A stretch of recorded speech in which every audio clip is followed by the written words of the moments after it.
cool. If you want to give me the countdown, we can start this shit. Yeah, we'll do the opening, because you're a nice guy, and you try your hardest. Just do the opening. God. You do your best, as the cleaning ladies would say. Oh, no. They tried Stop. so hard. Look what you did. That's So what I was much going for. That's our show today, ladies and gentlemen, the cleaning ladies. See you next week. Carl Hall and the cleaning ladies. All right. All right, everybody. Welcome back to the Feed Me Sports podcast. I am Alexander Birch, joined by my two gentlemen of friends, Alec Roman and Lewis Schaefer. Guys, we're going to start off with the Final Four. I'm a little taken back by the teams we have in the Final Four here. I mean, I had Gonzaga. I know Alec did too, but we have Oregon taking on North Carolina and South Carolina taking on Gonzaga. What are your initial reactions to this Final Four moment? I just want to say, as anyone who's ever said, Alec, you don't know jack shit about basketball, and you're right. I got 3 out of Final Four teams right. That is not bad. That is not bad at all. In this shit show climate where everyone started dropping games, 3 out of 4, I'll take it. I'm the best batter in MLB history if I got a .75 batting average, all right? Yeah, that's not bad at all. I mean, I have Gonzaga, but I'm looking at my bracket now, and hello Duke, hello Louisville, and hello UCLA. So, my bracket fell apart. But Lewis, what are your thoughts on this? I mean, Oregon, I thought they were a football school, but here they are shocking the world. Lewis deleted the app again after UCLA lost. Well, no, I brought it back because I did get one Final Four team right amongst all the turmoil that was my bracket. I did get Oregon right, so yeah, I'll take that. Yeah, you did. I like this tournament. I mean, at this point, I can't get any more points, so go Cops. I can still get more points, so go Gonzaga, and hopefully UNC just beats the snot out of Oregon. I mean, I've never predicted a national championship winner correctly, so I just hope Gonzaga wins and we can snap this drought. I think that my strategy for the next few years in NCAA tournaments is going to be like the Giants in baseball. Just pick who I don't pick. No, on odd years, I win it. Because in 2015, I got it right. 2017, I'm getting it right. 2016, Eastern Tennessee ruined everything. I just got to question your motive behind Eastern Tennessee. And I think I always will. Oh no, because I had Michigan State beating them in the first round, and then Tom Izzo ruined everything that I ever wanted, and now I'm finally getting comeuppance for it, so I'm okay with it. Well, that's But next year's bracket, just don't even look at it. Just write me off. 2019, I'm coming back. I think next year's bracket, I'm just going to do it the minute before every game and just wing it and see what happens. Oh no, I'm doing the coin flip. That's all next year is. It's all coin flip. I just hope that next year Stone Cold Stephen F. Austin makes its triumphant return to the tournament, so I can pick them again. You know what? No, you know what I'm gonna do? I'm gonna get a Ouija board, some tarot cards, and I'm letting the ghosts that live in my house do it. That's next year's strategy. All you gotta do is take Stone Cold Stephen F. Austin. I'm pretty sure the only time you've ever gotten that right in your entire life was last year. Absolutely. And then you had him win in the next game, and they lost atrociously. I think I'm just gonna choose the teams with the best names best next mascots. year, and I'm just go with best mascots. Well, yeah, best mascot. No, best not even name. not even the name. Like, screw the name, because there's a lot of guys sharing the same name. Just physically the best mascot. Whose costume is the best? That's your winner. Fair enough. Well, then Duke's out first round. Hey, you take the Blue Devil out of this. Well, Villanova's got. Okay. If by some off chance you face UNC and their stupid goat, then you make it to the second round. Yes. It's actually a ram, Lewis. All right. Villanova has a pretty redundant name with the Wildcats. I mean, everybody's a Wildcat, so. Your mascot has to go up against Kentucky, and I believe Northwestern. So. Wisconsin too. And Wisconsin, yeah. No, I'm sorry, they're Badgers. They're Badgers. Yeah, Wisconsin Badgers. They got that. God, I hope Lucky doesn't hear that. He'll hunt you down. No, let's be honest. Their mascot's dumb too, with that stupid striped sweater he's got going on. Hey, striped sweaters. Hey, man. I live for stupid mascots. My favorite college football team's mascot is a nut. And also Mr. Met. Wait, how is it a Yeah. nut?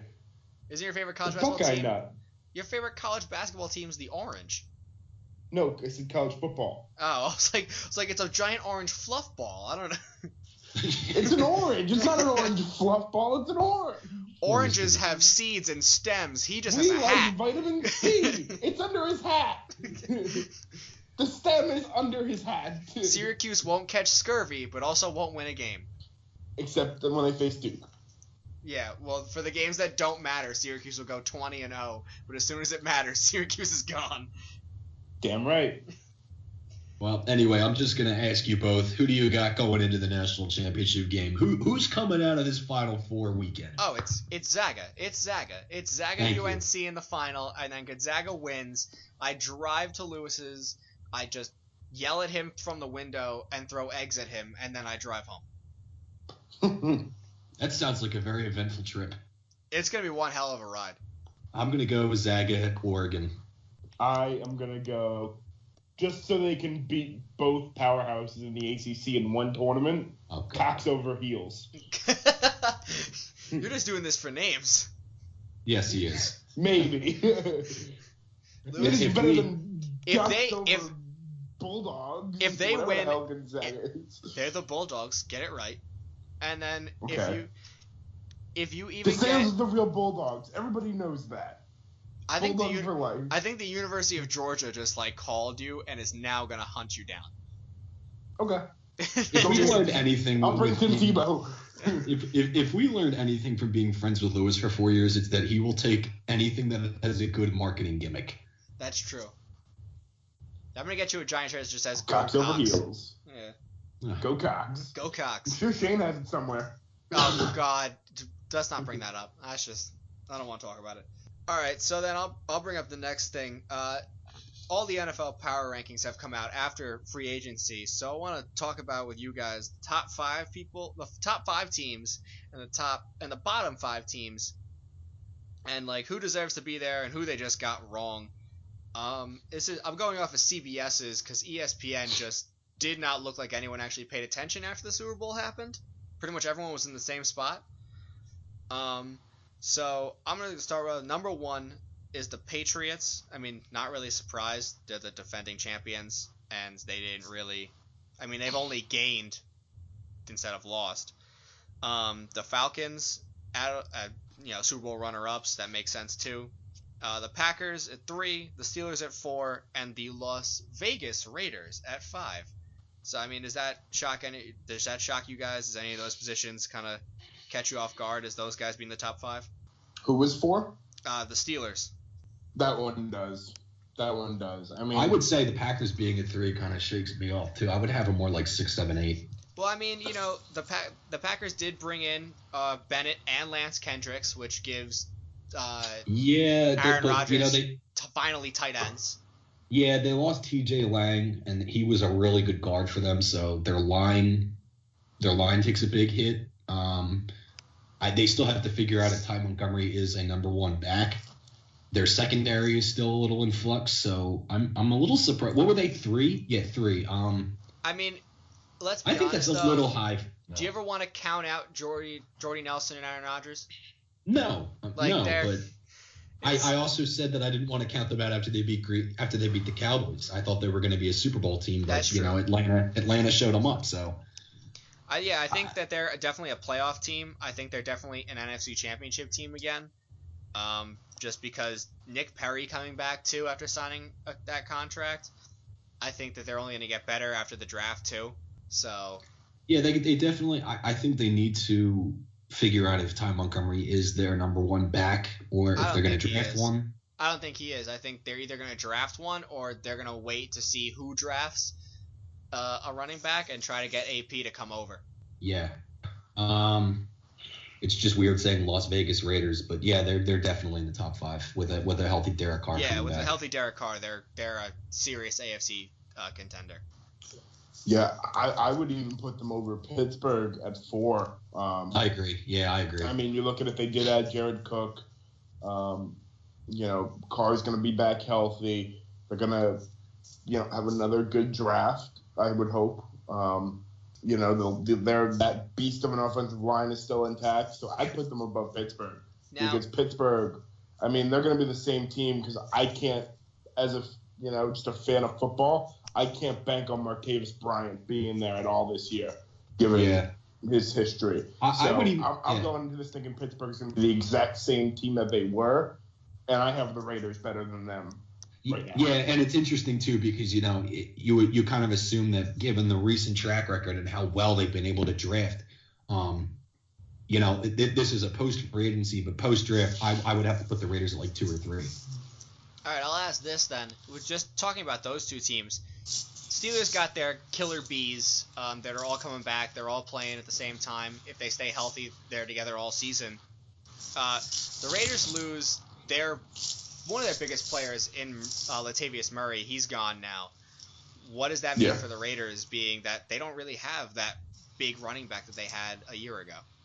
I think it's Marshawn Lynch. I think he's going to come back. I mean, I know that's, I don't like to look into the future and think, oh, this guy's going to come out of retirement and join a team. But, I mean, he's from Oakland. They need a running back. He's been involved with the team since retiring.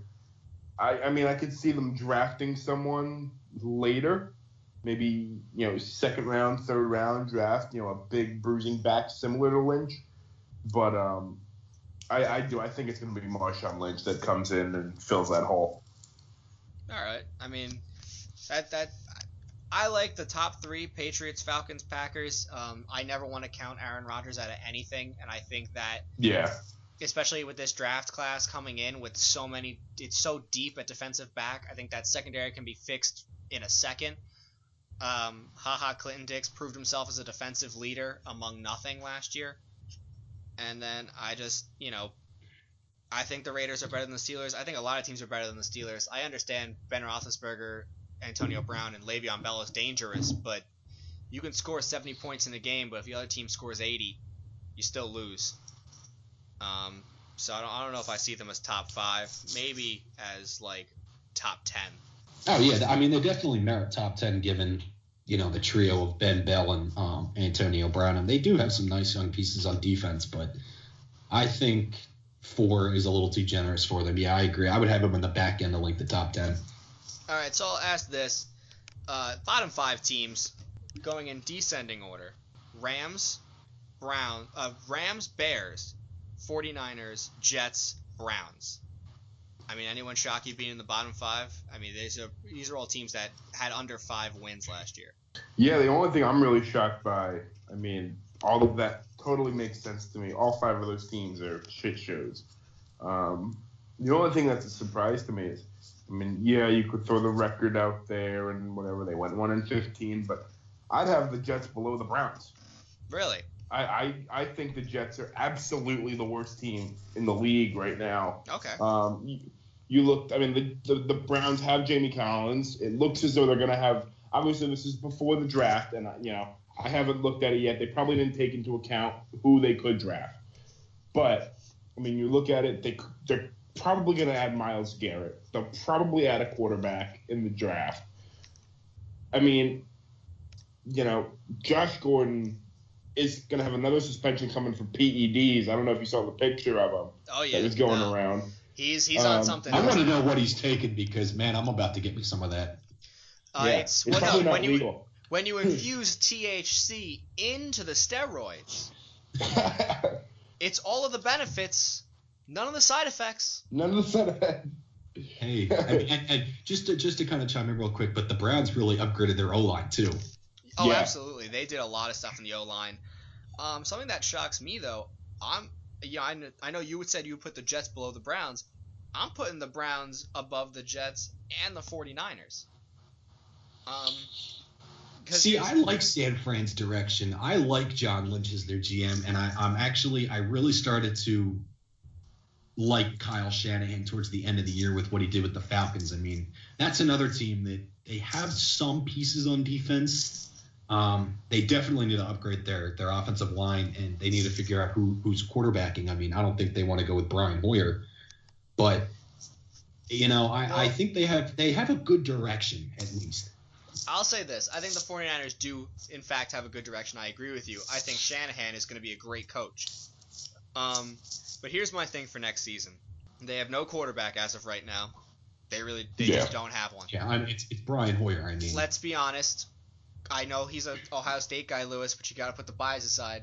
Carlos Hyde, not a top 10 running back, not someone who could put the team on his back and get them some wins. Oh no, yeah, no, he's a bruiser. He's not a three-down back. Right. So and then you look at they lost Torrey Smith. So there goes the guy who was catching the ball out there for them. You lose. Oh, but they still have Jeremy Curley. They still. I mean, but I don't really. Like, no offense to Jeremy Curley, but I don't think he's a number one in that division too. Well, remember too. I mean, they signed Pierre Garçon. I mean, that's Again, at least but at this point in his career, not a one. But I mean, given what they have, it at least is a veteran receiver that is far and away better than Jeremy Curley and Rod Streeter. I don't even know who else they I think Rod had. Streeter's a third at this point. I mean. But I mean, for the 49ers, and I'm just, in any other division, maybe they do eke out 5-6 wins. But looking at their division, you got to play the Legion of Boom twice. You got to play the Rams twice, who have a good defense. They just can't score. And I mean, you're playing some tough Arizona. Yeah, Arizona's no slouch on defense either. They're not the powerhouse that they were 2 years ago. But I mean, they're still a formidable defense. I don't think Garçon, Hyde, Curley, Rod Streeter, Brian Hoyer, I don't care who you throw out there, they're not scoring. And Navarro Bowman, amazing defensive player, not shutting it down back there. Yeah, injuries have kind of caught up with him, and I mean it's kind of a shame because when you go back to when the Harbaugh Niners were killing it, I mean he was the afterthought when they had Patrick Willis. Right, you had Willis, Bowman, Smith.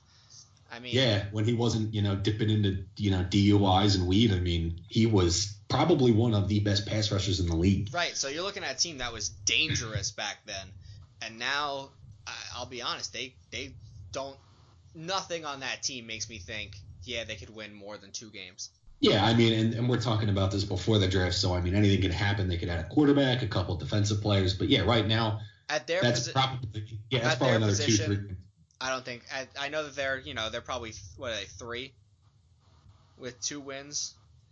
But still, I don't think that they're getting much out of it. I think they're having a rough year again next year. But I definitely have to agree with Lewis. I do think the Jets are the worst team in the NFL. Hands down, the worst team in the NFL. That defense just they cannot find their identity. Eric Decker can't stay healthy. Their offensive line is a complete turnstile. And again, we're at another draft where the Jets need to answer quarterback. I don't think they have anything. I mean, Deron Lee's a good player. I think he's going to be a good player. But other than Deron Lee, maybe Matt Forte. But other than that team is just nothing.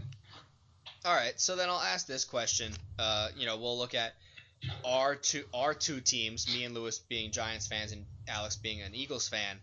Eagles coming in at 25 out of 32. Ooh. I think that's – I'll be honest, I don't like the defense. I think the defense is not going to be good next year. I think the front seven will be good. That secondary is still going to get toasted. But I think with adding Alshon Jeffrey and Torrey Smith, I don't think you guys should be that low. I think you guys should be at least 20. You know what? Right. Well, if you're talking about right now, it's fair. And I'll tell you why it's fair. They have the offensive pieces. We talked about this the other night on, Lewis's school show. They don't have the running back that needs to be addressed. They need to address corner, probably both spots, without a doubt. This draft is pivotal to not only the success of Carson Wentz going forward, but the entire team. I mean, you look at this draft, it is so loaded with defensive talent, whether that's the line, linebackers, corners, safeties. They have to go into this draft. Yeah, maybe you want to add 1 or 2 more weapons for Carson Wentz, great. But they have got to walk out of this draft with 2 starting corners, another pass rusher, maybe 1 or 2 more linebackers, and then maybe we can say that they're a top 15, top 20 team. But right now, I'm not enthusiastic about the defense. I love Jordan Hicks, I love Malcolm Jenkins and Fletcher Cox, but they cannot be the only players making plays on the defense. They need a collective unit. You look at Seattle, Denver, Houston, all those teams, they have more than just 2 or 3 guys making plays. All right, so I just want to name some of the teams that are ahead of you. Maybe I could change your opinion on this. The Chargers, who, are younger, so they're promising. The Vikings without AP. The Colts without a team. Okay, stop right there. They got the Colts ahead of the Eagles. There's more. There's the Panthers, who were atrocious last season, and the Redskins, who have Terrell Pryor as their shining star after free agency. Yeah, the only team I think that I disagree with, and their logic probably has to be because of Andrew Luck. Obviously, I would take Andrew Luck over Carson Wentz, but they say they added in. I'll read their logic because I don't see it either. But they added in John Simon and Jabal Sheard, and with all that cap space plus all the picks, they think that they have a better chance to get even better than the Eagles do, having spent all their money already. All right, I'll put my bias aside and I'll ask you guys. I know you're Giants fans, but would you rather have John Simon and Jabal Sheard, or would you rather have Fletcher Cox, Jordan Hicks, Nigel Bradham, Malcolm Jenkins? Oh yeah, the Eagles defense easily. Yeah, but would you rather have Vontae Davis or Jalen Mills? Yeah, it's true. Vontae Davis and Jalen Mills. Yeah, the only thing I can think of with that is that they have Andrew Luck. They have if you look at the other side of the ball, T.Y. Hilton, Andrew Luck. Yeah, Dante Moncrief, Dorsett. They have nice Jack Doyle. Yeah, let's think about. I would take Secrets over Jack Doyle. Let's think about what you guys have going in the Eagles in the cap space category. Their cap space is just it's a nightmare, and it's in the negatives right now. Right, but the $60 million that the Colts have looks real good going into this veteran stage of free agency where you're just picking up spot players at this point. Yeah, look, it's not good. The Eagles had to get real creative, and they had to start throwing out 1-year prove-it deals to get Alshon, Torrey Smith, and a couple other free agents, but. Yeah, that's a selling point. The Colts have $60 million cap. The Eagles, they're probably in the negatives now, but I don't know. I do think the Eagles are a better team, but I just think maybe their rationale is, hey, it's got to be Andrew Luck. The Colts it's Andrew Luck, and it's also the Colts can get better where the Eagles are going to struggle to find other pieces that are not draft. Well, look, you build your team through the draft, and the thing with the Eagles is, and the concern that I have is, they're going to get to 14 and they're going to overthink it like they always do. They just have that pedigree of trying to outsmart everybody and say, hey, we picked up John Ross. We got a speedster wide receiver. Watch out. We're going to pair him with Torrey and yet here you are. You still have 2 vacant cornerback spots.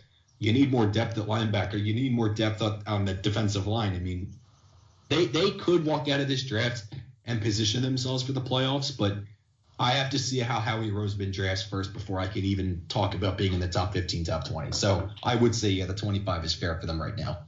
All right, so we'll move on to the Giants, and I'll throw this to Lewis right away since, he's going to have a whole deal about this. But the Giants are at 7, right behind the number 6 Seahawks, and right above the number 8 Cowboys.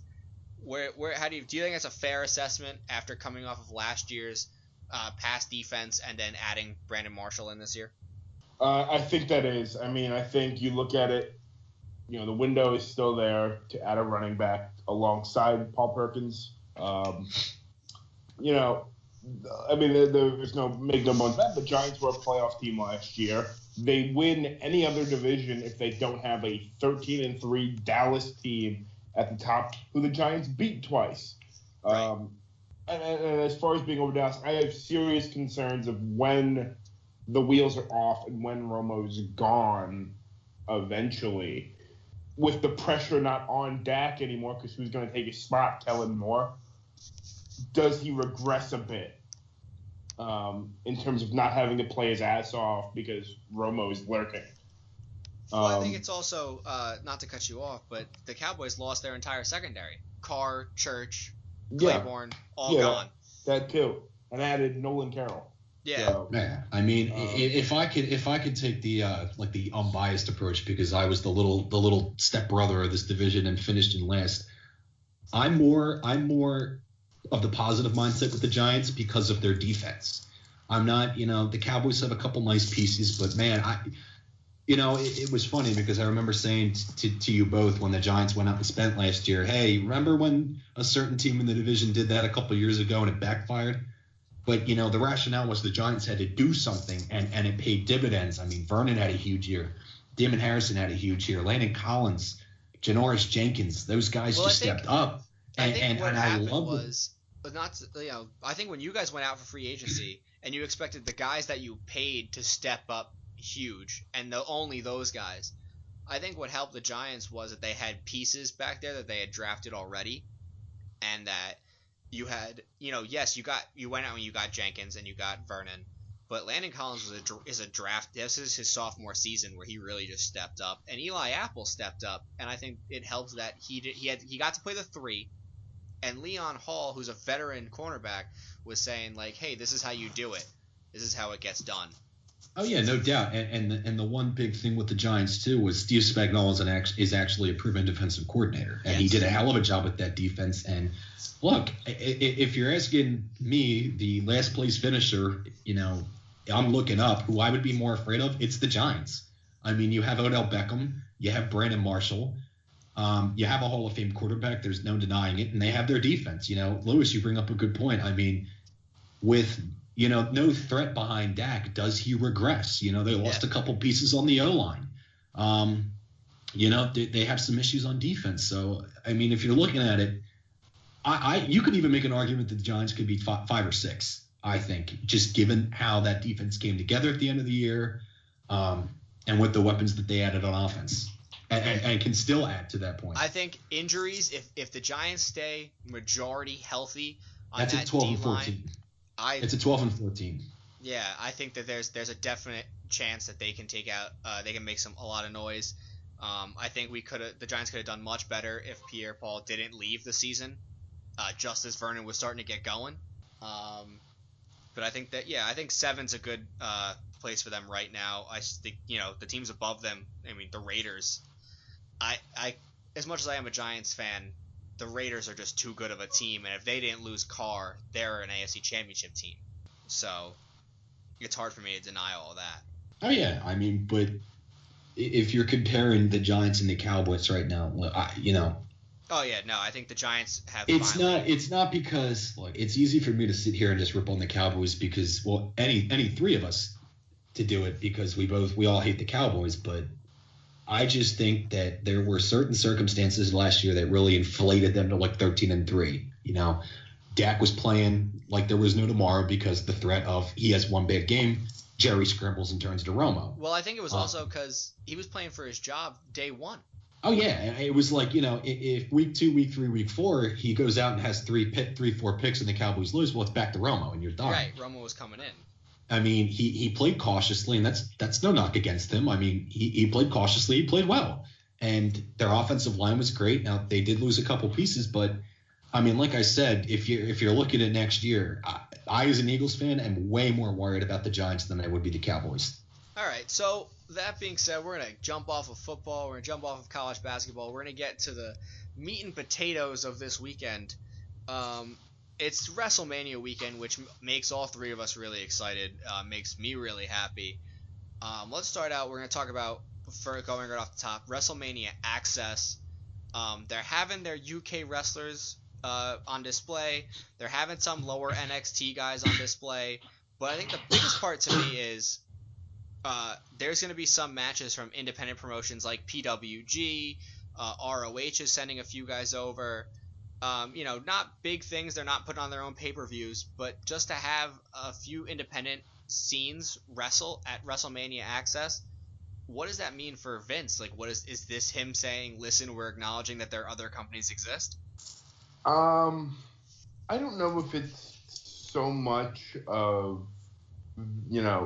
I feel like it's more, they're going with these smaller guys from Ring of Honor, PWG, and what's going to happen in 2-3 years, they're going to make it big, and then Triple H is going to come calling. So I think it's kind of a scouting thing. Yeah.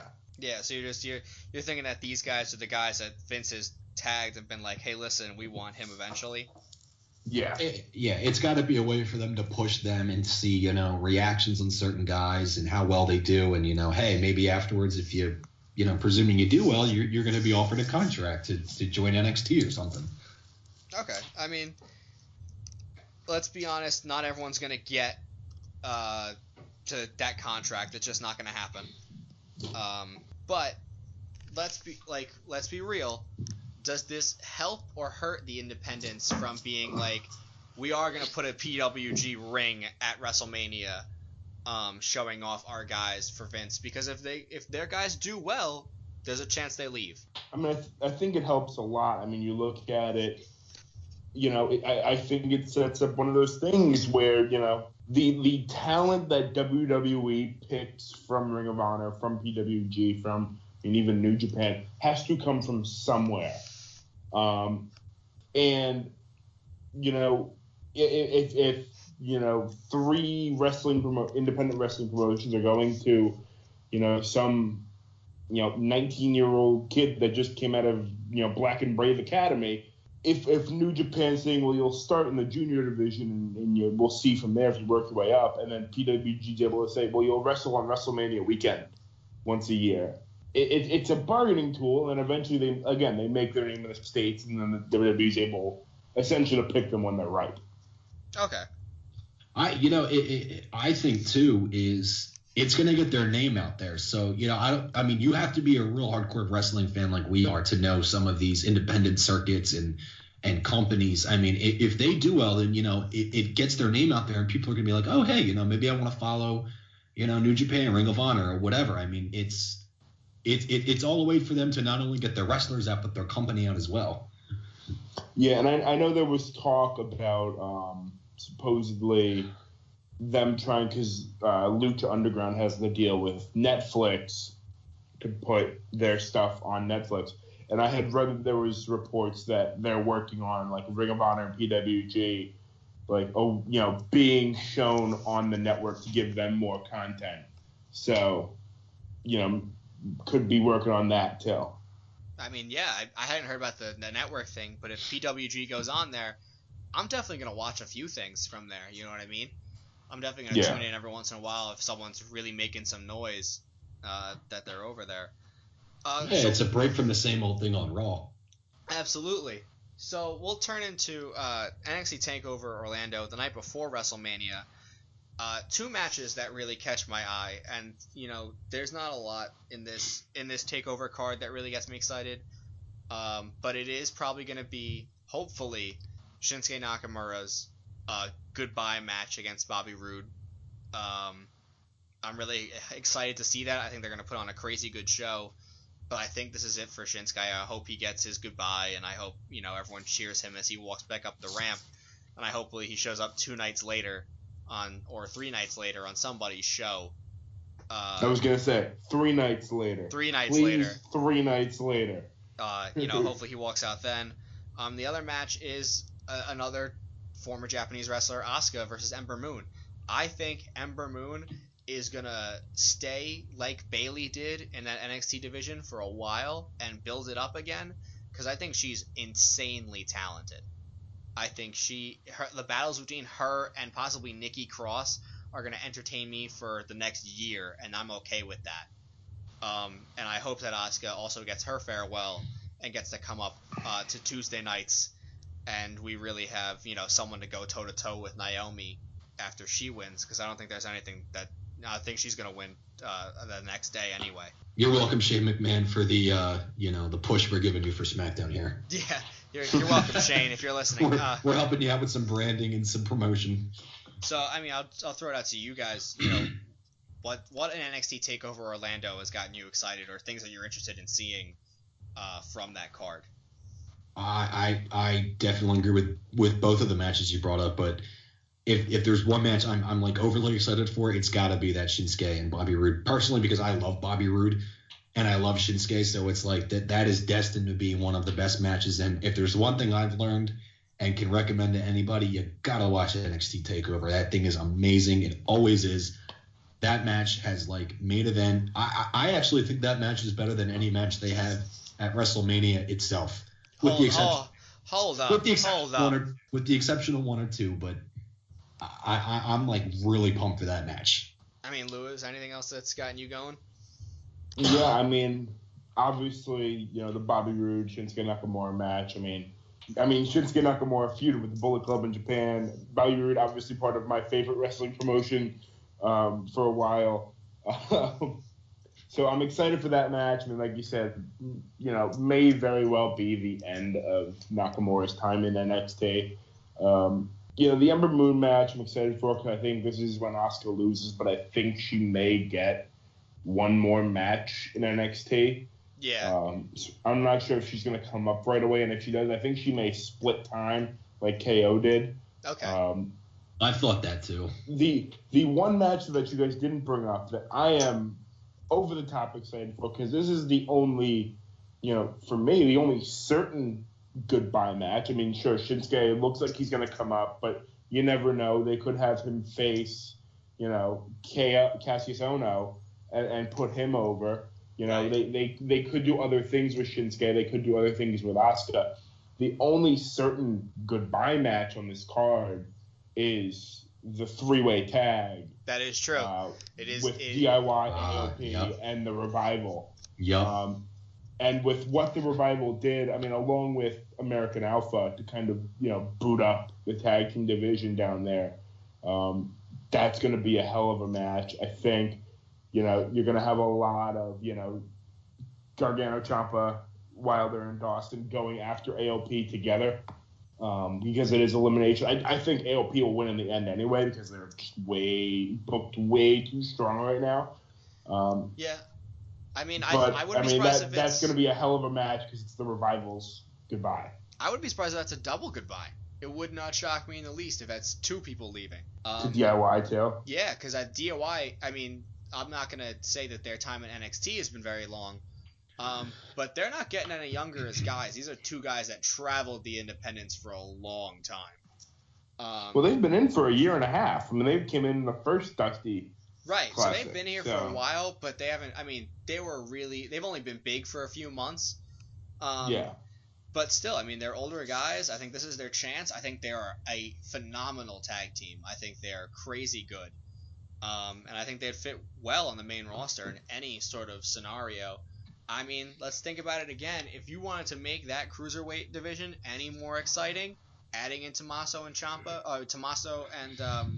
Johnny Wrestling, who had an incredible match in the cruiserweight tournament, which is still probably my favorite match of this year. They could make that division fantastic with Neville and Austin Aries and everybody else that's really stepped up in there.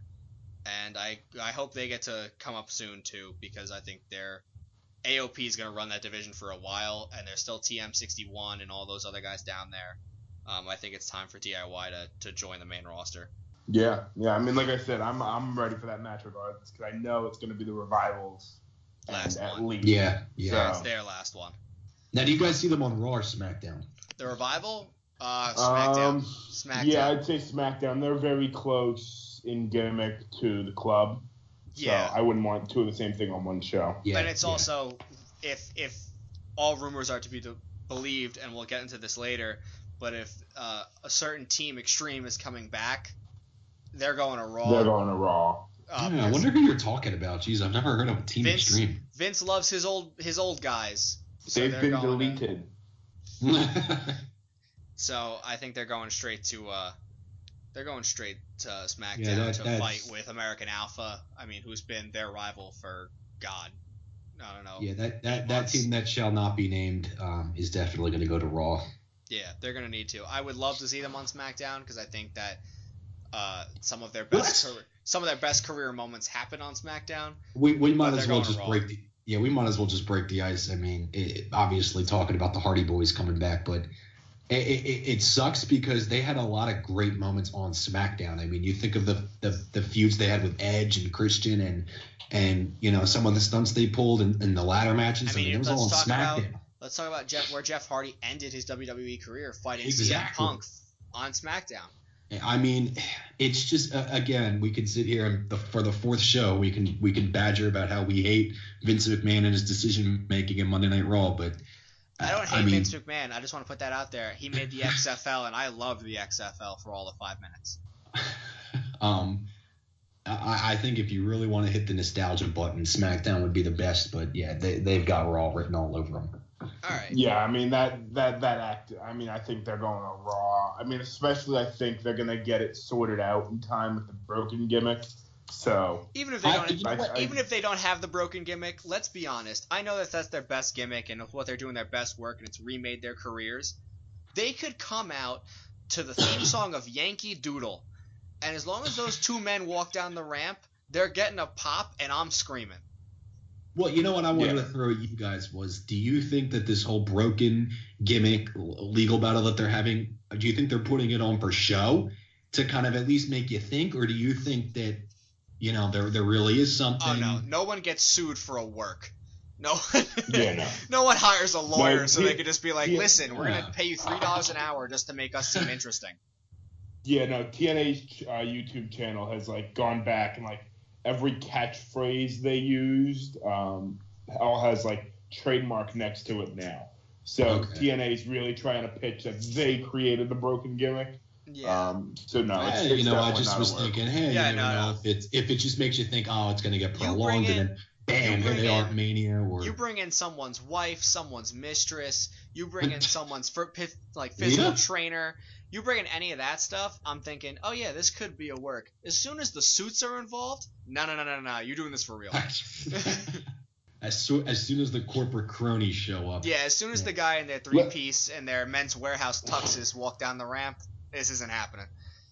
Let me ask you guys, though. I mean, obviously, this is going to be an interesting conversation if and when they do come back and how they come back. Do you think the broken gimmick would work on Raw or on SmackDown? I think it works on SmackDown. I don't think it works on Raw. You know, Raw tries to be a little PG. Sometimes they teeter with the PG-13. It would fit with SmackDown because SmackDown is just, you know what, we're going to give you the best product regardless. There was a cross-dressing tag team on SmackDown, and I'm not upset about it.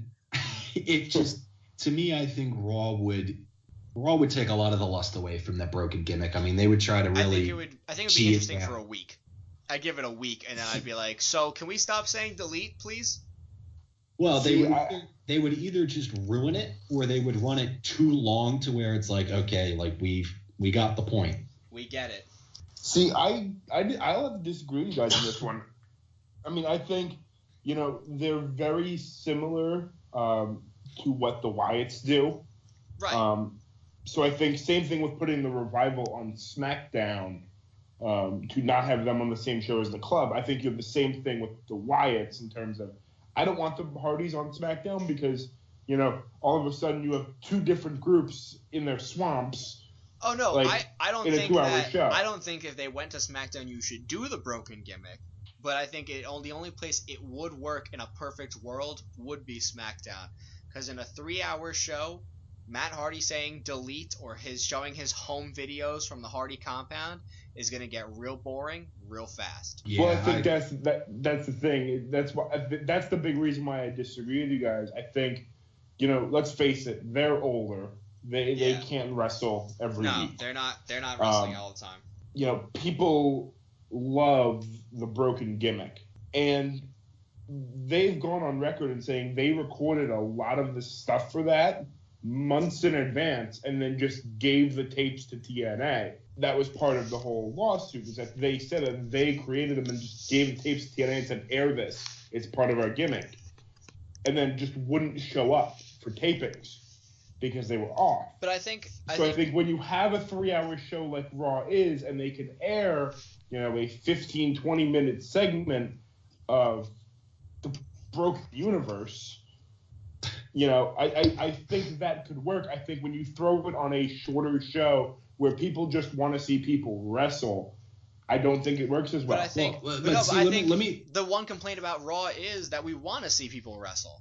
Well, and let me throw this at you guys too. I mean, knowing Raw, knowing who's running it, where do you draw the line? I mean, when does enough become enough where every Monday night you're getting a 15, 20-minute segment? I mean, yeah, for the first couple months, it's going to be great because it's the Hardys, it's new, but when do you have to say, okay, like this is starting to run its course? Right, and some of the luster of a broken gimmick is going to wear off, and if you have them doing tapes, part of the tapes being a thing was that anyone can be beaten at the compound, and they have matches at the compound, and that's just not going to fly in the current WWE landscape. I think it works so much better in independent companies and stuff like that, where it's like this title can be defended at any given point.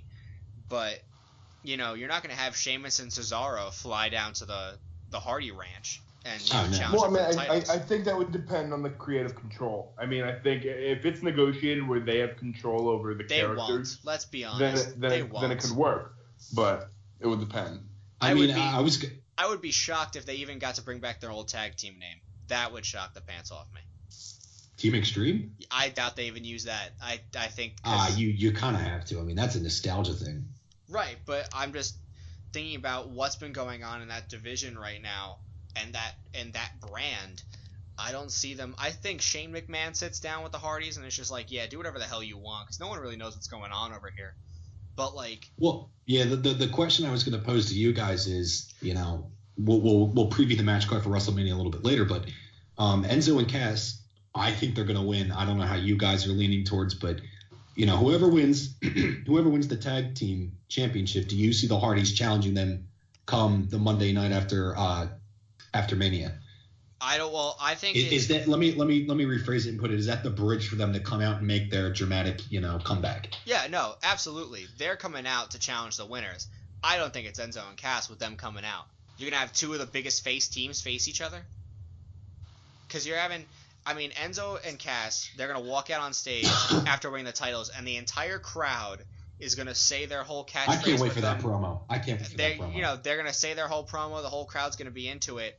And then the Hardys' music is going to hit. They're going to come out. You'll have another big pop. And, for 5 minutes, it'll sound like, oh, my God, we're behind both of these teams. Someone's going to get buried, though. So then would you have like Gallus? Yeah, would you have Gallus and Anderson come back out? I think Gallus and Anderson will win based off of something dumb in the match. You know what I mean? Okay. Something will happen where they end up winning. Remember, it's a ladder match. Yeah. So a lot of stuff can happen. A lot of interference can happen. A lot of chairs, tables, whatever they want. I think Gallus and Anderson win. I think the Hardys come out and challenge them, and I think that's your face heel for at least Elimination Chamber. Now, do you think, and I'll throw it to both of you, with it being a ladder match and you kind of, predicting that there could be some, hidden agenda, do you think maybe the Hardys get involved at WrestleMania and screw somebody out of it? Maybe, no. I don't know if they would take the belts, but just screw somebody out of winning, and then they show back up on. I mean, again, it's a face team. If they come out, they're face. There's no way there's no if, and, or buts. The Hardys are going to be a face team coming out. I think they come out Raw after WrestleMania, after Gallows and Anderson stand in the ring and go, we've beaten everybody that you can throw at us. And then, the music hits and Jeff comes out with his face painted. And one of our friends just completely has a heart attack and we never hear. Rest in peace, Allie, when Jeff hits the stage. That might be the thing. That she'll cut herself and then she won't stop bleeding and it's over. But to go off of what you guys were saying, I mean, I think Enzo and Cass win. Again, this is me going into the assumption that I think they're going to get the gimmick, and I think they're going to get it to work on Raw. I could see it Sunday. I could absolutely see it Sunday because the fact of the matter is, Alec, you were watching the Rumble with me, 2 years, over a year ago. When AJ's music hit for the first time, the whole crowd was like, who the hell is this? And then it came up on the screen and people figured it out. Oh my God, that reaction. I remember that because I had strep throat, and even I found the energy to start screaming oh my God, it's Styles. Yeah, I mean, and any time new music plays, even when Punk came back after Money in the Bank, anytime new music plays, people are confused. People just look at the screen. What is going on? What is going on? To which I think you're going to have Enzo and Cass win. I think you get, the huge pop at WrestleMania when Enzo's at the top and he takes down the belts for them to win. And then I think as they're celebrating, this music hits that no one's heard before. And then you do something similar to what they did in Ring of Honor and interrupt the Bucks and have them come out, and all of a sudden, shit, we cared about Enzo and Cass, and we're having the one, but holy shit, the Hardys are here. Right, but does that? I mean, I don't put it past Vince to do that, but which team does that hurt more? Because Enzo and Cass are champions, but no one gives a shit. If I could jump in real quick, it's Enzo and Cass have been one of the biggest face tag teams, and they've really brought a lot of excitement back to the tag teams. I think if they did that, it would almost take away their Mania moment. Yeah. As much as I would love to see the Hardys come out at WrestleMania to new strange music and the pop they would get in front of 80, 90,000 people, I just think you'd be taking a little too much away from Enzo and Cass with that. You also talk about a team that never won the NXT tag teams either. Yeah, so they missed out on the tag team titles in NXT, which they totally should have won at least once. Because at least for me, it would be like, oh my God, hey, Enzo and Cass won. This is awesome. But then all of a sudden, Jeff and Matt come out. It's like, oh my God, wait a minute. Screw Enzo and Cass. The Hardys are back. Right, and I would find myself rooting against the Hardys because I'd be like, I want Enzo and Cass to have a run because I know the Hardys are going to be gone in a year. Yeah, you know what I mean? So I want Enzo and Cass to have a good run. Yeah, I would hope that they would save the Hardys for Raw or maybe there's a chance they go to SmackDown, but not to take away from Enzo and Cass or whoever's main. I want the Hardys to have a good rivalry with a team that I hate, so you can really get that pop of holy crap, they're doing this. Well, I think that's the thing, and again, I think if they come back as I can eat a tomato, Matt Hardy, and no more words, Jeff Hardy. I can slap a tomato. You say it right. I can slap a tomato. Sorry. I think it's going to fall flat, and that should be on Raw. No questions asked. Raw, it should be on one of the shows because it's going to fall flat. They're going to be stale within 6 months and leave within a year, just like the Dudleys did. Well, let's be honest. That's all the time they really have with all of their life experience. One won't say age. Yeah, yeah, but if they have the broken gimmick, it's something new, it's something fresh.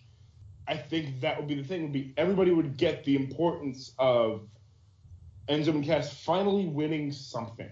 Like you said, they didn't win the NXT titles. They were close several times, but never won them.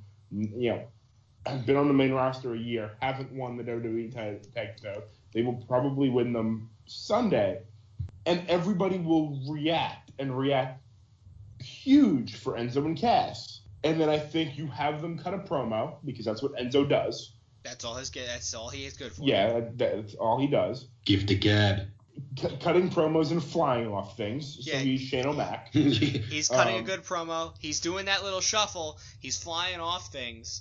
And he's getting beat up in a corner. He really is the 5'8" version of Shane O'Mac from North Jersey. Yeah. And I mean, right. If you have them doing that and he's cutting a promo. How many North Wales wrestlers you got? Myself in 2K17, and I am still making my way to the top. But I think if you have Enzo cut a promo, and then all of a sudden, like I said, this weird music hits, it's gonna get a reaction, and I think you may be able to build to something massive that may even be bigger than the pop that they get at WrestleMania finally winning it. If you have, say, Enzo and Cass versus the Broken Hardys at SummerSlam. Yeah, to put in point too, I mean, just think of what this is going to do for the tag team division. I mean, for the longest time, the tag team division was so dull. It was just, they took two guys, made them a tag team, and it was like, here's a tag team. We're at least trying to make something happen. But I mean, you still slowly start to rebuild it on both SmackDown and Raw, and then you bring back one of the most iconic tag teams in Matt and Jeff, and they're older and veterans where they can mentor these guys. They can be older vets to them, and I just think that when you look at the big picture, the tag team division is just going to get such a big pop with them being back. I mean, I think the tag team division has been good and one of the better divisions in the show since the second New Day reign started. Yeah, I mean for the last couple of years, but like when you go back to like 2008, 2009, 2010, Oh, it was atrocious back then. It was just okay. Hey, we'll take Alec and that's why it was atrocious, because Deuce and Domino would get it, lose it to someone that they're pushing for the main event, and then Deuce and Domino would get it back. Well, it would almost be like too, like they would just take somebody who looked like they had a promising run in them, and then they would just slap them with somebody else who was on the mid card, and it was like, okay, you're a tag team now, like have fun. I mean, there was let's be honest, Kofi Kingston and CM Punk. How is that a team, anybody? Someone answer me how the Straight-Edge Savior and Jamaican Kofi was a good idea. Yeah. Because they traveled the road together? Besides them actually being friends, no comparison. I think the other thing is that, I mean, you guys were talking about, does it bury Enzo and Cass if they debut and cut off their promo or cut off their celebration? Well, not just the cut off celebration, because you're going to have the Hardys win, right? Eventually they got to win. Eventually, but I think that you just have to kind of have them announce that they're back and that they're here and that they're back and that and if they're broken, it's even magnified by 10. Yeah, but you need to think too, like wrestling fans our age and older, I think are really going to get behind it if the Hardys are back. Right. I mean, not to take anything away from Enzo and Cass, but a lot of the younger fans appreciate them. But when you bring back two wrestlers and a tag team from when we were growing up, it's just going to be, well, okay, we're going to put Enzo and Cass on hold for a second. We want to get the nostalgia trip over the Hardys. Because at Extreme Rules, but I don't think you can't have Enzo and Cass lose, but you can't have the Hardys win. I don't even think you need to put them as, against Enzo and Cass right away. I think you can have them. I mean, thinking about Matt Hardy's got to come up with some clever name to call Enzo and Cass. You could have them feud with the Day of New for a while. That's just, Hopefully the Day of New isn't there anymore. Yeah, I mean, you can have them feud with other people. I'm just saying you need to have them debut at WrestleMania if they're broken. If they're not broken, have them show up on a network show, on Raw or SmackDown. But if they're going to be broken, have them do it at WrestleMania. And then, like I said, just have them announce that they're here. Don't have them call out Enzo and Cass. Don't have them call out, Sheamus and Cesaro if they win. The club, sure, makes sense because they're going to be over as faces the second they come back. But as far as I'm concerned, Enzo and Cass, I think, are going to win. You don't even have to have them call out Enzo and Cass. I would rather them just come out and surprise you. Yeah, I'd rather them cut a promo and then you hear that music start to play and you're like, well, wait a minute, hold on a second, and then there they are. I don't want it to be like, oh, tonight on Monday Night Raw, breaking news, Matt and Jeff are back. Because then it's like, well, okay. I mean, only if they can't sell out the arena and they got to make more tickets. Well, the Raw after Mania is always a good one. I mean, if they can screw Batista, they can screw Slap a Tomato. Well, throw it back to that Mania after WrestleMania 29. That Jersey crowd was amazing. That's because we always are, and you never forget it. Well, hold on. I will say that Philly crowd the other night booing the hell out of Reigns. I will take pride in the fact that happens on any day. But it was. You can go to Portland, Oregon, and they'll boo the guy. Hold on. That was a loud boo, though. I mean, that was like. I was just so proud. It's been louder. Yeah, no. Me and Lewis went, and I think the little kids in the snacks section were booing them louder than that happened. The guy got booed when he won the title in Philly. And the fact anytime he's walked into that stadium, he's been booed. But the fact that he brought that up and the boos just came in louder and louder was like, Philly fans boo. This is just great. Yeah, well, you didn't get to see Dolph Ziggler beat up Alberto Del Rio, so suck it. No, oh man, if we could just talk about that match one day. It wasn't really a match. It was. Well, yeah, when he cashed in. I'm here. Yeah. Zigzag. I'm champion. That moment was pure gold. All right, so let's talk about the actual card because we're going to get off track here. Starting out right away on the pre-show, which I think hurts because it's probably Big Show's last thing ever. The Andre the Giant Memorial Battle Royal. I think it's got to be Big Show or Braun Strowman, which kind of upsets me because I wanted Big Show to go out on top or at least winning something. Yeah, And I just don't see them not giving it to Braun with all the effort they've put into him over the past 6 months. I was going to ask you guys, could it be Zayn, though? I mean, with him not having any featured match on the show and, he had a big push going for a little while and then just kind of, went away for a little bit. Do you think he gets thrown into the mix with Strowman and Show? Oh, I think there's a lot of guys who can be in that that last 4 or last 3 or But I think when it comes down to it, you're gonna have a stare down between Big Show and Braun Strowman, and someone's getting thrown out of the ring. And I think Big Show sadly walks away from his wrestling career defeated, and I would hate to see that for someone that I wasn't a massive fan of, but I grew up watching and had a lot of respect for. I mean, he was wrestling when we were just little ones. Yeah, I mean, he debuted in 1996 in WWE, and even earlier before that, like WCW. Yep. So, I mean, I'm kind of upset that he has to walk out like that for someone who's been a WWE superstar for almost as long as I've been alive. And I would wish he could have faced somebody where he could have won the match and had a proper farewell to his career. So, I mean, I'll throw it to you guys. Who do you think is coming out of that Battle Royal? Who's winning that? Yeah. Go ahead, Lewis. I look at the card. There's one key guy missing for some reason, doesn't have a match. Samoa Joe. Finn Balor. I think Samoa Joe is going to win the Battle Royal. I'll just say a wrestler's name just because Dwayne "The Rock" Johnson. Get out. Just get out. You're fired again. We fired you last week. I'm firing you again. Yeah, I mean, that Joe's a guy that could be up there.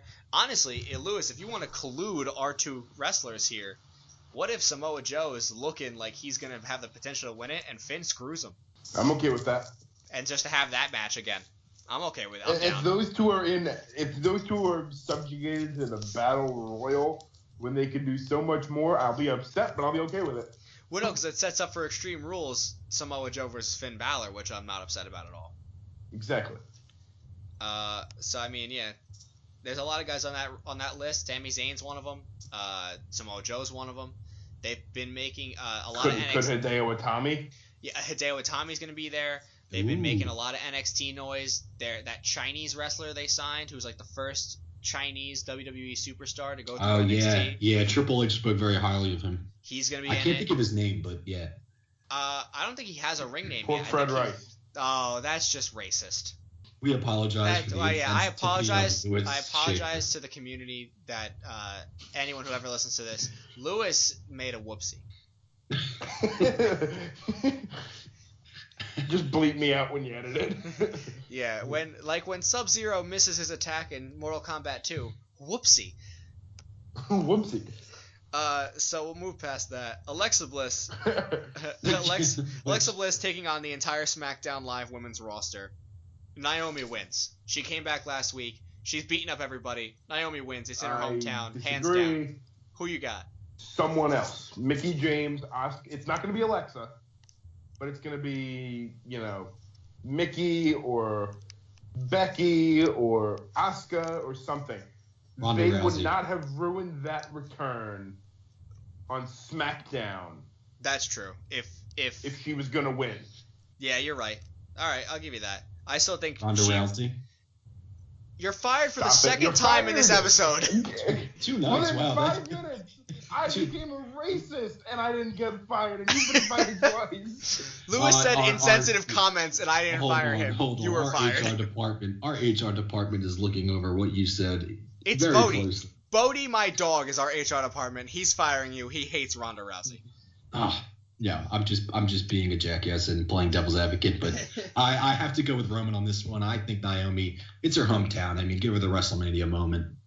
I think that's all that needs to be said about it. I mean, she's never had one. She's been around for, 5 or 6 years. So. She was a Funkadactyls, if you count that. Yeah. Oh, man, the Brodus Clay days. Yeah, Funkadactyl. I mean, if there's anything that I've learned from WWE, they like to give moments to certain people at certain times, and this is a good one. I think, this is a golden opportunity for you to just say, hey, listen, Naomi's good, and then she at least let her have her hometown crowd to celebrate with.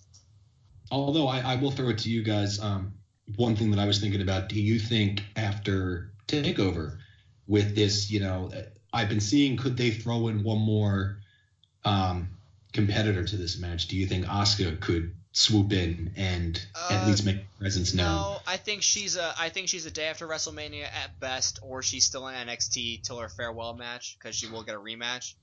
I don't think she's coming out that night. I think they've set it up so well with Becky and Natalya and everybody else. I think that this is Naomi's moment, and they're gonna let her have it, and then she loses to I think she loses to somebody, not Alexa Bliss, possibly somebody else in the coming weeks. But I'd let her. Yeah, no, like I said, I think Mickey or Becky or hell, I'll even throw Carmella in just to give it to someone new, someone fresh. But No, because Ellsworth will have title time. No. We can't. Can't get behind that. That would be beautiful, and you know it. No, it wouldn't. No, it wouldn't be.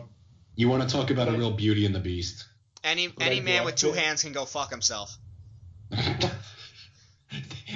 Ladies and gentlemen, the insensitivity this podcast has really gone off the rails. Jeez. But I think they don't.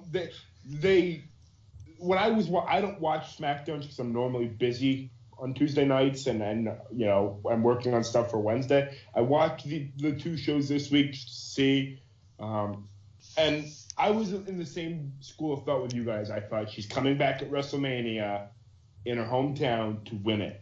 But I don't think they ruined that return and for her to come back and win if someone else isn't winning. All right, we'll move on to the next one. A match that is terrible that it's on the pre-show because that's probably my favorite match the entire night. King Neville versus AA's package. I know Lewis is gonna vote for Austin Aries. I'm not even gonna ask him. I don't even care. Birch, who do you think is winning this one? You know what? I actually, while I was eating dinner, I started going back, like, who do I think would win and who makes the most sense? I mean, I would like Aries to win because I think it would only fuel the rivalry a little bit more. But I feel like taking the belt away from Neville this fast, I think it would hurt him a little bit. But again, I mean, I think either one could win and it would just really hype it up to where they could have another match. What's the next pay-per-view? Extreme Rules. They could probably rematch at Extreme Rules. I just have to be an ass and just I'm fine with either. Like I would love if Neville won. I would love if Aries won. So I'm down for either winning. Yeah, I mean I want Neville to win because I want at least one cruiserweight title defense to go successfully. Yeah. That's kind of where I'm leaning towards. Like, okay, he defended it at Mania, then maybe you get the rematch at Extreme Rules, and then it changes. But yeah, I'm just I so torn because I love Aries and I love the heel Neville, so I'm like, I'm fine. I've just concluded I'm fine with either. Yeah, and I also want, like you said, everyone's gonna have their WrestleMania moment. This might be Neville's, because as someone who got hurt as soon as he was making some noise, and when he came out, he was huge, and from NXT, I mean the Red Arrow. He was huge from NXT. They kind of put him in the mid card because they didn't know what to do with him. Then he was getting some. Is one of the best finishers, and then it seemed like when he had got momentum, like you said, he got hurt, and it was like, oh damn, like. And I can remember watching Raw like a while ago and saying like, where the hell is Neville? And then you hear, oh, they're throwing him on the cruiserweight, and I was like, okay. Then you hear, oh, he's going heel, and it's like, well, wow, like they completely redefined his character. I'm so behind this. Yeah, I think he's gonna go do really well, and I'm excited for it. I'll just say it because I have to meet my one mention. You're not a sponsor. Quota. Like you don't need to be sponsored by this. This doesn't need to happen. I'll say because I need to make my one mention of podcast quota. I will be supporting A Devil's package on Sunday. I hate you with every fiber of my being. I'm fine with you. You have hated me. We are best friends, but I want to stab you most days. We all wanted to stab each other at least once. Dean Ambrose versus Baron Corbin, IC Championship match. I think Baron Corbin's gonna win, and I'm gonna hurt somebody when it happens because I'll be so upset that Dean gets something nice and they take it away. No, I think Baron Corbin's gonna win because he's in line for a huge push. And that's kind of the one belt I think not named the WWE Championship belt, but yeah, I wouldn't be upset with it because I like Corbin's heel turn lately, but I do love Dean Ambrose. Although if you're trying to think of what WWE's going to do come Sunday, yeah, Corbin's definitely going to win. Yeah, no, he's gonna, and I think Ambrose will only get pushed farther and farther down the mid card, and that hurts me because I wanted to see him have some prolonged title run time, but I just guess it's not going to happen. Yeah, I'm also going to go with Corbin. Yeah, no, I mean Corbin's he's been shown so much, and I think it's going to happen. Yeah. We've already talked about the tag team championship match, and we've already kind of put in when we were talking about the Hardys. So we'll move forward to the Bayley versus Sasha Banks versus Charlotte Flair versus She's Not Like Most Girls. Why'd you have to say it? For the Lewis, I know I had to make Lewis happy after insulting him. The women's championship match for Raw. I see Bayley winning I see Bayley winning or Nia Jax winning. Those are my two. I don't see Sasha or Charlotte winning. Yeah, I don't mean to keep talking first, but I'm going to throw a crazy scenario at you. There's been all this talk about Bayley retaining and then Sasha going heel. So I wouldn't be surprised if Sasha takes it, turns heel, and then you see a rematch at Extreme Rules between Sasha and Bayley. I don't know. I think Sasha turns on Bayley mid-match, and then Nia ends up picking up the spoils. Ooh, okay. What do you think, Lewis? She's not like most girls. You don't have to sing. Again. Yeah, you fired again. You fired again. No, not a fire. I think it's a let go situation. You're just relieved of your duties. Yeah. It's like that Raw where Triple H came out and just told Vince, the board has made its decision. You are relieved of your duties. Yeah, no, we're not firing you, but we're just politely saying you should probably quit this job. One more comment, and I'm going on strike in the parking lot. It's cold outside. Bring a jacket. It's fine. I'll bring a blazer. So Roman's on commentary. I'll fight a broomstick. I think that Sasha will win. I think that, here's my scenario. I think Dana Brooke gets involved to help eliminate Charlotte. And then when they could go 2-on-1 against Nia, then Nia and Sasha take out Bayley. And then they go at it. All right. I think either way you have to walk out of this match turning Sasha heel. Yeah, Sasha goes heel. That's the I bottom line. don't care if Charlotte wins, Bayley wins, Nia wins. Sasha has to go heel after this match. All right, so we'll talk about the next match: Bray Wyatt versus Randy Orton for the WWE Championship. This match doesn't excite me as much as I thought it would, just because there's other matches where I'm more excited to see on the card. But I think I want to say Bray Wyatt walks away. With the belt, because I don't want to have Randy hold it again. I know he can and he'll do fine with it, but I do like this new championship Bray, and I am excited to see where they go with it. And I want to see him, maybe taking a few new members to the family, and really grow that, faction into something that could run SmackDown for at least for a short period of time. You know what I mean? Yeah, I agree. I think Bray is going to win. Randy doesn't need it. And, Bray finally got something going. Let's not take the wheels out from under him. Yeah, it's plain and simple. I mean, Orton did win the Rumble, but you can't take the title away from Bray with what he's been doing on SmackDown right now. Not anytime soon. I was going to say I wouldn't be surprised if Wyatt holds it for like the next year.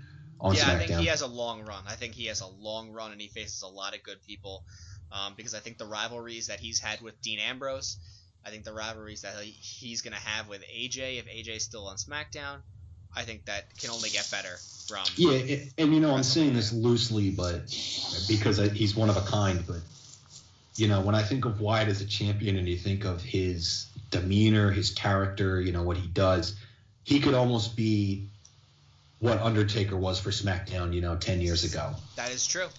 And, I'm saying that loosely because I think, Undertaker's is in a league of his own, but, given what he can do, the matches, the promos, the darkness that he has, he really could be, SmackDown's new Undertaker.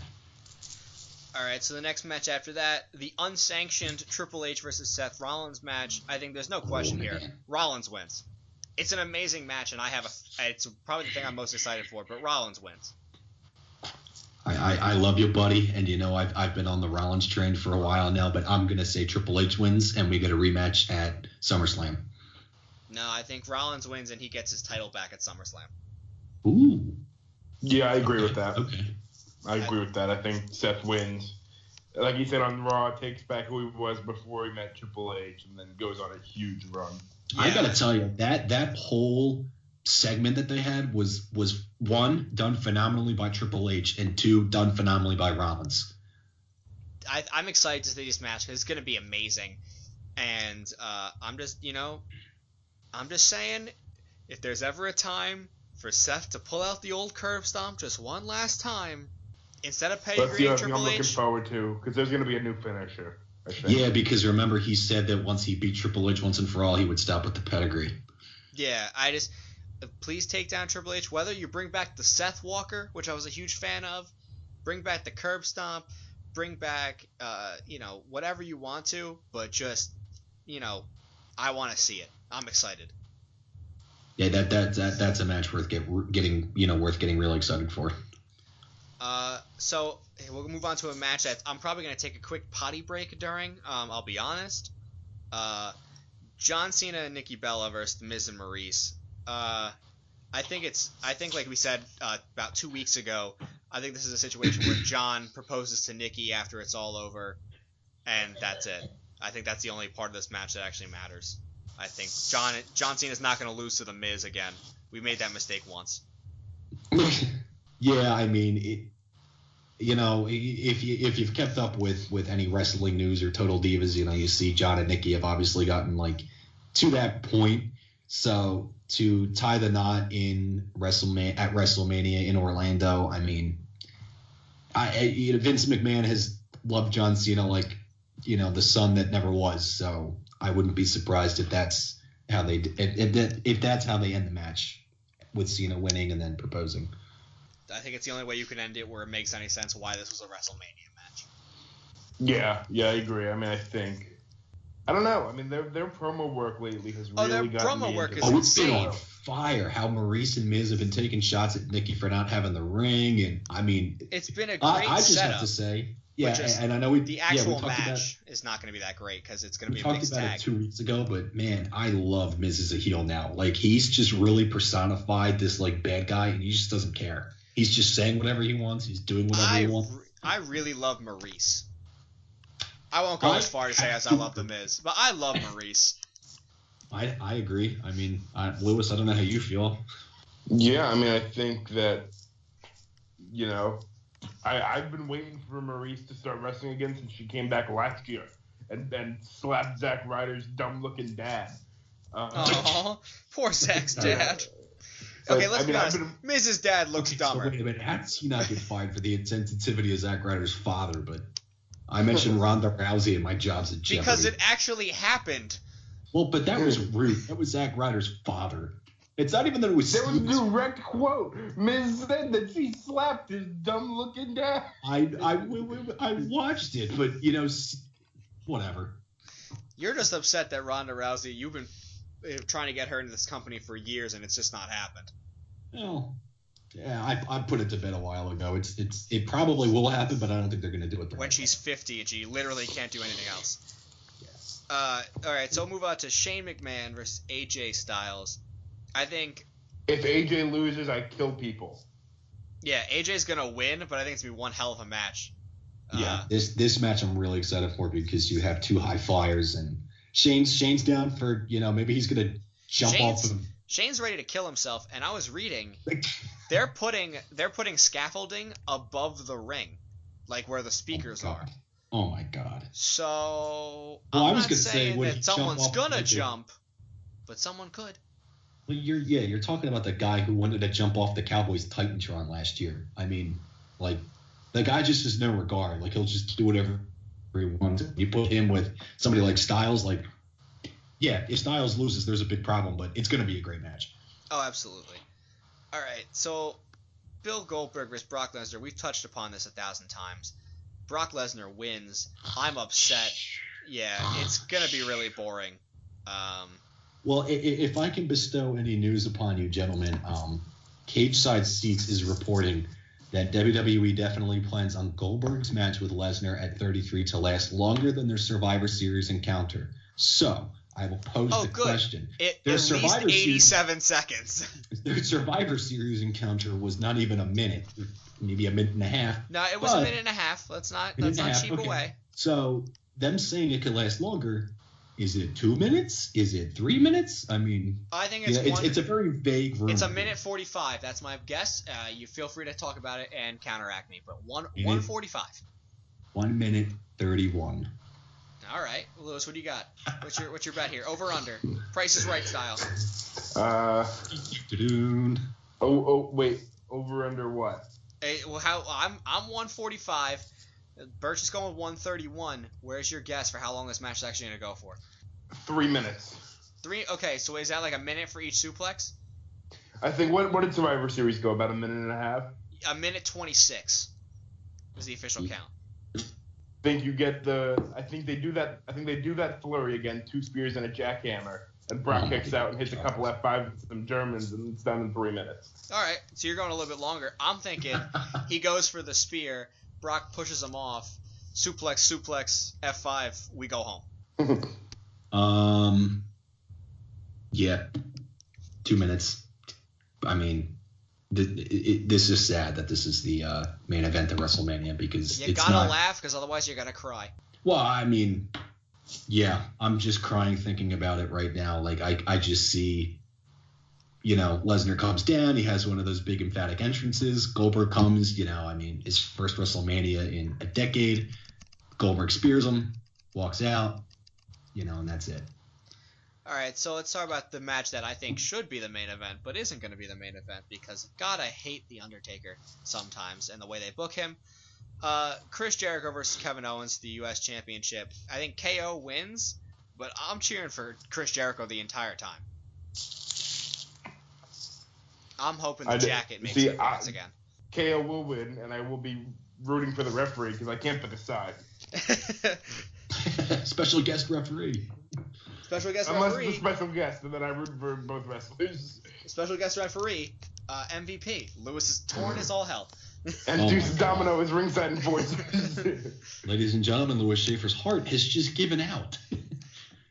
Well, that's 2 funerals in one, because if the Hardys come back, we'll make it double price.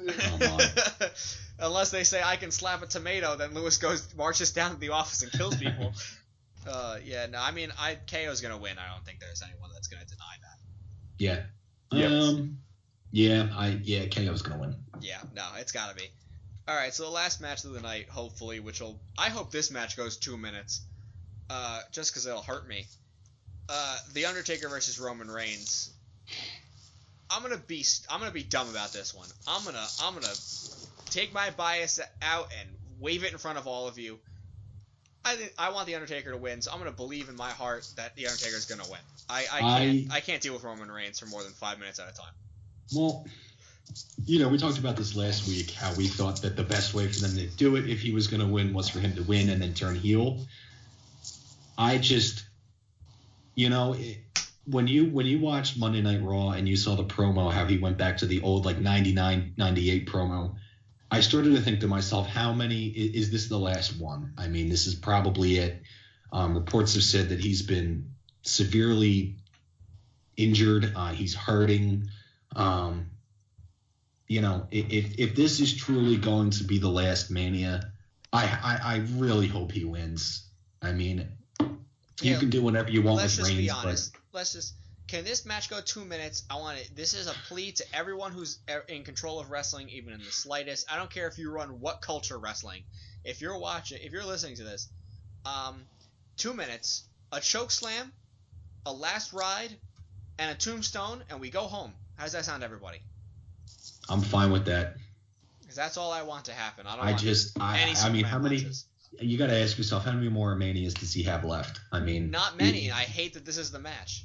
If this is going to be the one, I need to see him walk up that ramp, throw his fist up in the air, the lightning strike with a victory, and I admit tears will be shed if this is the last one. If this is it, I will cry if he wins. If this is it, I'm going to march to Stanford if he loses. Ooh, hey, do you want to grab a little tank and we can ride up to Stanford together? Let's be honest. We'll get Lewis on the megaphone. I'll put this out there. That wasn't a tank that they drove up there. That was a Jeep with a gun on the back.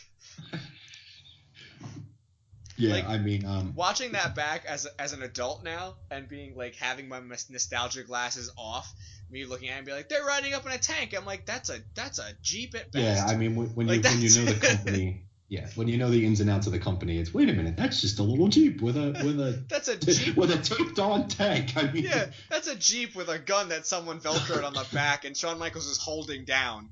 Like, yeah. I mean, Lewis, what are your thoughts? I mean, I know all three of us really despise Reigns, so. Yeah. I mean, I think this match will go a while just because Undertaker can carry someone even at 55. I mean, I do. I think I'm going to stick with what I said last week. I think Reigns will beat him. I think this may be it. And if it is, I'm happy he's going out to a full-timer. Yeah, I mean, we did talk about that last week. If this has to be the end, it makes more sense for him to go out to a guy who's going to show up, Monday, April 10th, Monday, April 17th, and so on and so forth. But yeah, that makes sense. I'm just saying, I can't. There's an Irish guy, paints himself like a demon, does a really long entrance at the same time, full time. I'm just saying. WrestleMania 34. Demon. I'm just thinking, Reigns' music hits. All of a sudden, he doesn't come out there, show it on the screen. He's stuck in a trash can somewhere. We gotta find an opponent for the Undertaker. Finn Balor's healthy. I mean, I get behind that, but I just there's going to be a lot wrong with the rest of my life if I, 40-45, look back and remember that Roman Reigns defeated the Undertaker in his last match. Yeah.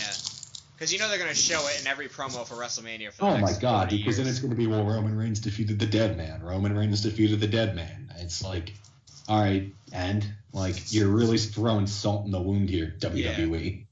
So, I mean, all right, coming from the guy who spent, $15 on Roman Reigns gloves that he broke when he put them on for the first time? You also talked about 21-1. We went to the SummerSlam courtesy of you and your dad, but I dressed in the Roman Reigns T-shirt. I took the loss that day, but that's still when he was respectable. You did take an L. It was before the booing started, but let's be honest. Louis Shane 4 went to Philadelphia to see Raw, bought everything Roman Reigns attired he could, and then I bought one glove and Jesus a belt Christ. and a belt. The belt was purchased before he won the belt that night. I wanted a belt. And so we had a belt, we had gloves, and we also wore had a KO shirt. It was actually a statement. We had a KO to be champion. We had a program. We had everything. No, Mike had a program. And for the morning after, I had to hear about how great it was that Roman Reigns won. Yeah, I can't back you up here, buddy. I mean, I was his biggest fan for a while, but then he got unnecessarily pushed and. The push was coming regardless. Philip Jack Brooks ruined it. That's true. Yeah, we were yeah, but he didn't. Push. He didn't need to win that WrestleMania in Philly. Or I'm sorry, Royal Rumble. There was a WrestleMania in Philly. We didn't go. Oh, I'm sorry, Royal Rumble. Fired again. All right. 4 times. Wow. Hey, guess what? The Eagles made 4 NFC championship. I'm now in the parking lot. Yeah, Lewis is in the parking lot with his picket sign. Yeah, the Eagles made 4 NFC championship games, couldn't get 1 Super Bowl. So I guess I got my Super Bowl tonight because Donovan McNabb said all of those NFC championships were the equivalent of 1. You're getting fired quicker than Chip Kelly. Maybe. So that was the end. That was going to wrap up our podcast tonight. Final takeaways. Gonzaga's going to win. The NFL really Cox over heels. Cox are not going to win because they're, Cox. ESPN has this inflated fetish with the Cowboys. Really loves the Cowboys, but we don't, and that CBS Sports actually ranked it pretty well. And then, we're not very happy about Undertaker losing to Roman Reigns, so hopefully that doesn't happen. Otherwise, I won't be here next week. I'll be in prison for the murders of Vincent Kennedy McMahon. You see that loosely? Pick up my Roman Reigns glove. I swear to God. Yeah, he's gonna get behind him if he goes heel. He loves heel wrestlers. Lewis loves anything I don't like. I mean, I think I said this last week, but Cena could go heel, and Lewis would be the biggest member of the C Nation. That's true. That is a good point. I could Becky see Lynch could go heel, and I like Becky Lynch. What's wrong with Becky Lynch? It's a shame you don't. She's boring. Oh God, here we go, ladies and gentlemen. Irish. If you thought Donald Trump was going to start a war, Lewis just did that instead by insulting Alex Love, Becky Lynch. There are 3 women in this world that I love more than anything else, and one of them is Becky Lynch. So I'm just gonna say, if anything bad happens, I hope Kevin Owens just breaks his ankles and never can wrestle again. Hey! Don't you say that! Don't you say that! I hope that the Goldberg-Lesnar match goes for at least 5 minutes. I hope Kevin Owens catches the worst case of binge eating disorder that the world has ever I seen. hope Bayley turns heel. Why are you attacking me? I don't care, Everybody's Bayley. getting attacked. I don't care. Actually, she could pull off the heel. I don't care.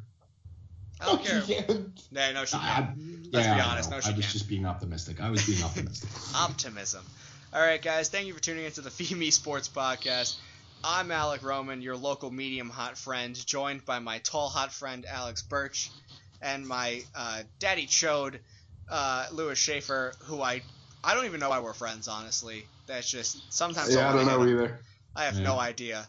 Thank you guys for listening. If you enjoyed what you heard tonight, which, I don't know why, you must be deaf. Or stupid. Yeah, or just stupid. Or maybe you actually are like really, enthusiastic wrestling fans like we are and just don't want to talk. Nah. You can follow more of us on feedmesports.wordpress.com, where we write sports articles all the time. You can read about any of those things. We'll have more articles coming out in the future. If you like the podcast, we are on YouTube at Feed Me Sports on YouTube, which you are watching this right now. Please subscribe. Please like the video. Leave us a comment. If you hated it, leave us the comment anyway. Just remember, if you're going to say any derogatory terms, say them towards Lewis. Because he called the Chinese wrestler pork fried rice. Also, if you're not an Eagles fan and you want to make any jokes about them not having a Super Bowl, don't worry. These two have let me have it for the last 4 years. So come up with a little more, interesting, insults at Philadelphia fans. Trust me, they've let me have it. You booed Santa Claus. There you go. If you come up with any insults and you want to leave them in the comments, please also DM me at Twitter at Roman the Rican, so I can then say them to Birch before he reads your comment. Trust the process. Thank you guys for tuning in. That? This has been the Feed Me Sports Podcast, and we will see you guys next week.